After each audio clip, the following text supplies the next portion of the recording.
I used to finish books and feel like I learned nothing. I spent hours on a chapter and forget everything I just read. So in this video, I'm going to show you 8 tiny reading habits that completely transform the way that you read, retain information, and actually enjoy the process. Whether you're a beginner or someone who's tried to build a reading habit before, these small changes can make a massive difference. If you've ever lost your place in a book or felt frustrated while reading, this first adjustment can immediately change that. I started noticing that my reading wasn't sticking. Whenever I would finish a book, it would take me a long time to finish a chapter. I'd start the next chapter, focus on the hard words, sometimes taking a week to get through it. And I'd lose my place constantly. I realized I was spending all my energy just trying to stay on the page instead of engaging with the material. One day I picked up a pen and started using it to guide my eyes along the page. And suddenly my focus was clearer.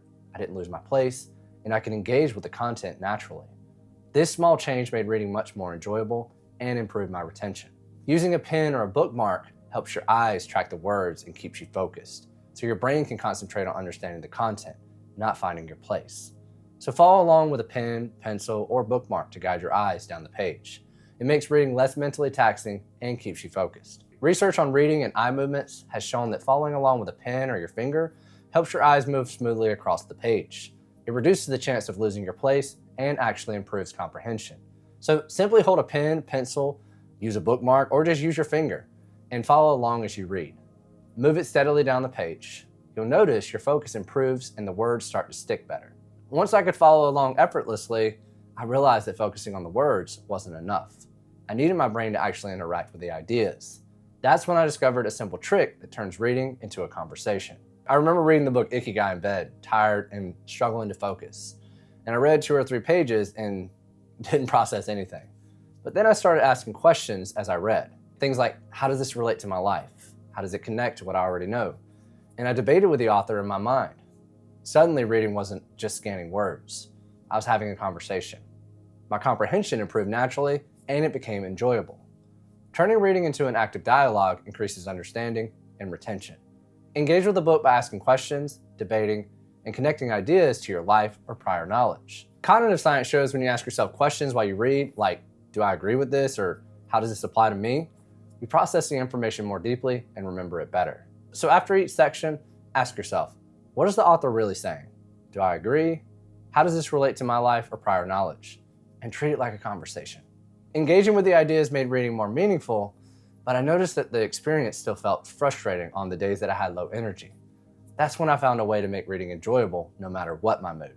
I noticed a big difference in my reading ability, skills, comprehension, focus, and fulfillment when I paired it with coffee.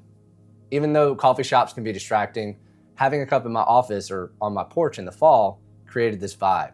It made reading physically and mentally enjoyable and something I actually looked forward to, which was huge when I was building my reading habit. Pairing reading with something pleasurable makes it more enjoyable and easier to sustain. Associate reading with a small enjoyable ritual to reinforce the habit. Studies on habit formation show that pairing an action with something you enjoy, like a cup of coffee or like a cozy space, makes it more likely that you'll actually stick to it.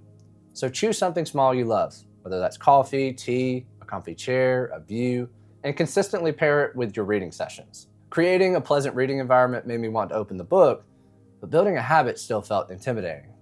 I needed a method that made showing up feel effortless, even on the tough days.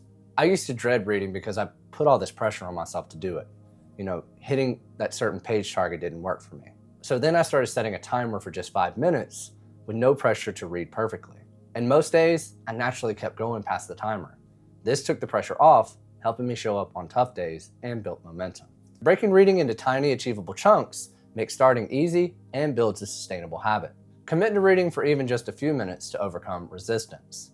Research in psychology shows that breaking tasks into tiny, achievable chunks dramatically increases your chance of following through because starting feels easy and low pressure. So set a timer for 5 minutes. Focus on reading, not perfection. Chances are, once you start, you'll most likely keep going. Once I removed that pressure and started small, I realized the biggest roadblock wasn't time. It was my obsession with doing it perfectly. The little voice in my head said I had to read perfectly or it was wasted time. That pressure was the actual problem causing procrastination.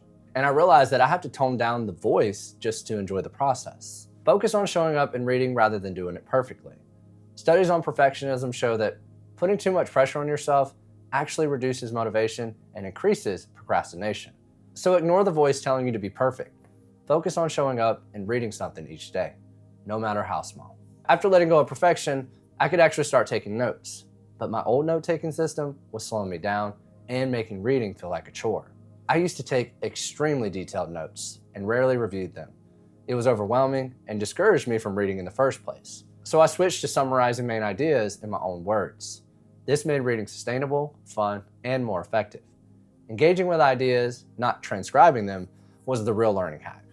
Simple, concise notes improve retention and reduce cognitive overload. Summarize the main ideas in your own words instead of copying everything that you read. Cognitive psychology research shows that summarizing in your own words instead of copying everything makes it easier to remember and understand the material long term. So after each chapter, write 1 to 3 sentences capturing the main idea. Keep it in your own words and add personal examples if helpful, and avoid over-detailing. Simplifying my notes helped, but I discovered another layer that made my retention even stronger. I realized that the times that I naturally asked myself questions while reading, the information would really stick. This was different from just reading directly from the page. Personalized, simple notes engage your brain more actively than passive transcription. Keep notes concise and in your own words, and focus on key takeaways. Active reading strategies like annotating, summarizing, and debating ideas with the author have been shown to improve comprehension and engagement far more than passive reading. So summarize main ideas in your own words, use bullet points or shorthand, and review occasionally. Engage with the material as a conversation. Once I started personalizing notes, I realized the real breakthrough came when I actively made the book my own, turning it into a conversation rather than a passive activity. I read How to Read a Book, and it opened my eyes to a whole new world of reading. Before, I just decoded words. Now I see reading as an adventure.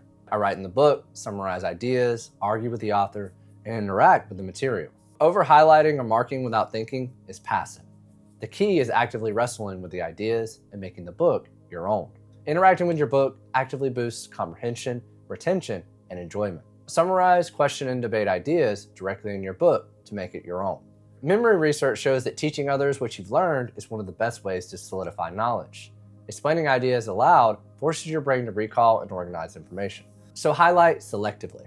Summarize in the margins, ask questions, debate ideas, and make the book yours. Avoid mindless highlighting. Engagement is what matters. The amazing thing about reading is that even small habits like asking questions, summarizing in your own words, or marking up your book can completely change how much you understand, remember, and enjoy the process. But here's the challenge. Even with all these habits, most people still struggle to actually turn reading into a consistent, lifelong habit.